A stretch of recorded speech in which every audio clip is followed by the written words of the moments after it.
Chemical kinetics का सबसे महत्वपूर्ण टॉपिक रेट लॉ। इतना आसान कर दूंगा बच्चों, इतना आसान कर दूंगा कि देखते देखते 100% सीख जाएंगे, इसकी गारंटी है।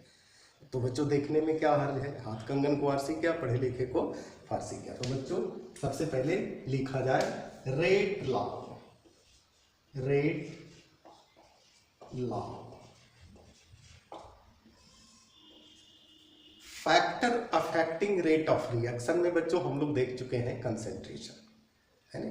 तो कहता है कि रिएक्शन में डिफरेंट स्पेसीज के कंसेंट्रेशन को चेंज करने पर रेट ऑफ रिएक्शन कैसे चेंज होता है, कौन बताता है, rate law.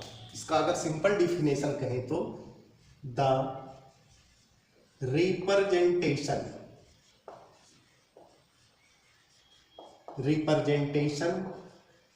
Of rate of reaction को शॉर्टकट ऐसे भी लिख सकते हैं, ROR, रेट ऑफ रिएक्शन। यानी रेट ऑफ रिएक्शन को रिप्रेजेंट करना है इन द टर्म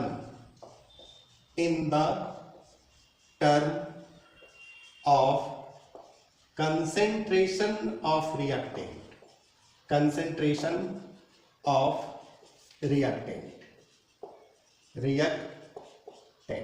या इसको ऐसे भी कह सकते हैं rate of reaction directly proportional to the concentration of reactant.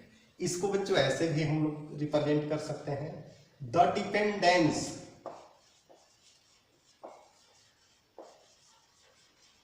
Dependence of rate of reaction on the concentration of a species of reaction। इसके लिए बच्चों हम लोग एक रिएक्शन को लेते हैं 2A प्लस B, ये दोनों मिलकर के प्रोडक्ट का फॉर्मेशन करता है। ध्यान दीजिएगा, कहता है कंसेंट्रेशन A को अगर डबल कर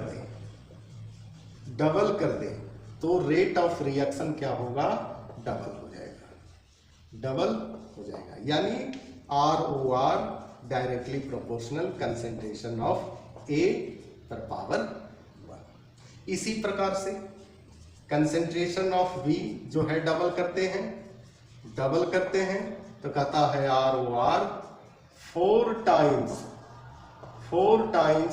इंक्रीज करता है ना। यानी ROR, इसको शॉर्टकट बच्चों ऐसे भी लिखेंगे, directly proportional concentration of B पर पावर 2, है ना। इसका रिजल्ट क्या होगा बच्चों, ROR बराबर K कंसेंट्रेशन A पर पावर 1 कंसेंट्रेशन B पर पावर 2, है ना।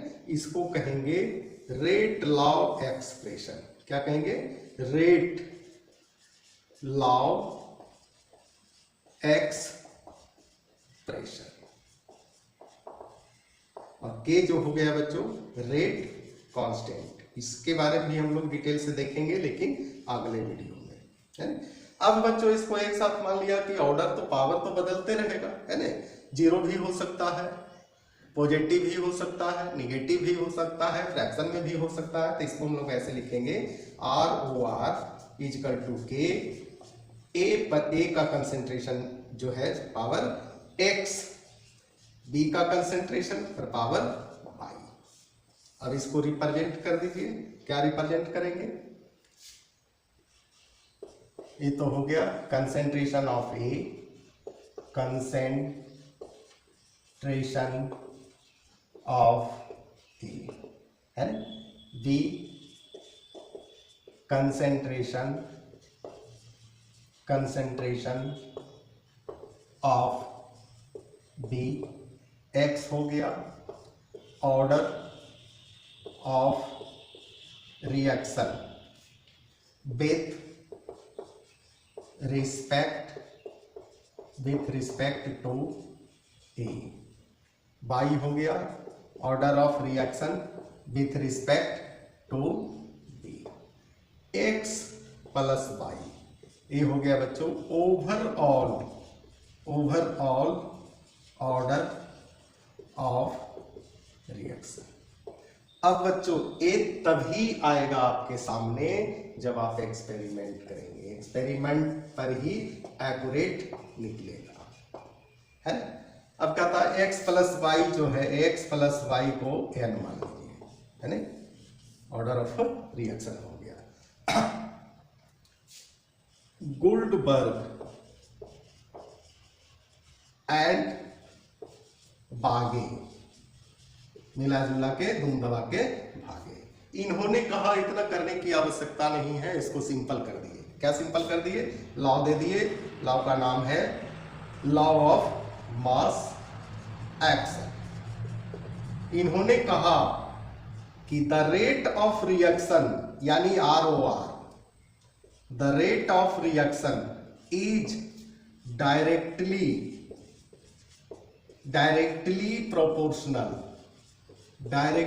proportional to the reacting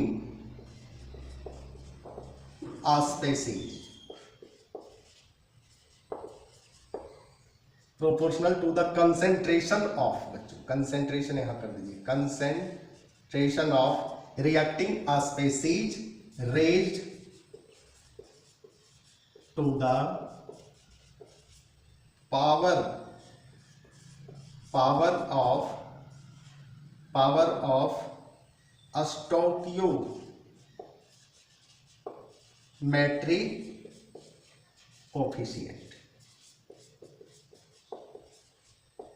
coefficient, है ना। यानी इन्होंने सिंपल कर दिया, ROR बराबर कर दिए के A पर पावर जो है आपका स्टोकियोमेट्रिक कोफिशिएंट 2 है, डायरेक्ट लगा दिए, B पर पावर 1। लेकिन ये जो है बच्चों it is only valid for elementary reaction,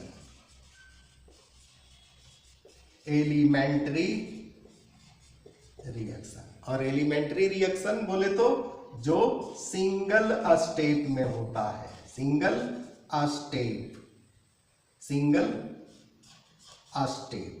यानी सिंपल रिएक्शन, जो रिएक्शन एक ही बार में कंप्लीट हो जाए। आज का टॉपिक यहीं तक।